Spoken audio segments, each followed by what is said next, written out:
अगर आप भारत के बारे में बुरा सोचेंगे तो ये सोच आपके लिए बहुत भारी पड़ सकती है।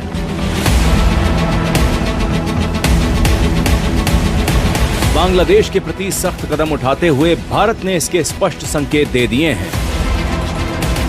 बांग्लादेश की सरकार के प्रमुख मोहम्मद यूनुस ने कुछ भारतीय सामानों के आयात पर बैन लगाए थे। साथ ही बांग्लादेश इस मुगालते में था कि भारत के नॉर्थ ईस्ट के राज्य परिवहन के लिए समंदर की पहुंच से दूर हैं, लेकिन भारत के कड़े कदम से बांग्लादेश घुटनों पर आने को मजबूर होने जा रहा है।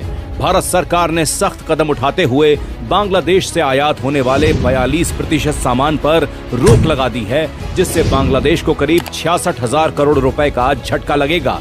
इतना ही नहीं, इस कठोर कदम के बाद बांग्लादेश रेडीमेड कपड़े, प्रोसेस्ड फूड और प्लास्टिक आइटम्स जैसे सामान डॉक्टर श्यामा प्रसाद मुखर्जी बंदरगाह कोलकाता और नावा शेवा पोर्ट मुंबई से ही भेज सकेगा।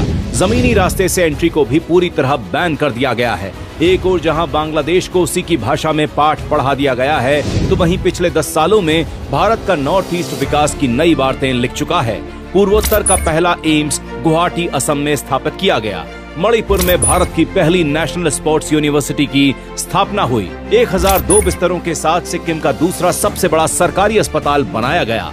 मेघालय में पहला खेलो इंडिया स्कूल स्थापित हुआ। अरुणाचल प्रदेश और सिक्किम को पहली बार भारत की हवाई सेवा से जोड़ा गया। मणिपुर, मेघालय और मिजोरम को रेलवे नेटवर्क से जोड़ा गया। पूर्वोत्तर की पहली वंदे भारत एक्सप्रेस असम में शुरू की गई। 100 सालों के बाद नागालैंड का दूसरा रेलवे स्टेशन शुरू हुआ। मेघालय की पहली इलेक्ट्रिक ट्रेन लॉन्च की गई। अपनी डूबती नैया को पार लगाने के लिए एक तरफ बांग्लादेश IMF के सामने हाथ फैलाए खड़ा है, तो वहीं दूसरी ओर भारत का नॉर्थ ईस्ट नई ऊर्जा और आत्मविश्वास के साथ देश के विकास का इंजन बन चुका है, जो ये बता रहा है कि भारत की हर नीति का पहला उद्देश्य सिर्फ और सिर्फ राष्ट्र प्रथम है।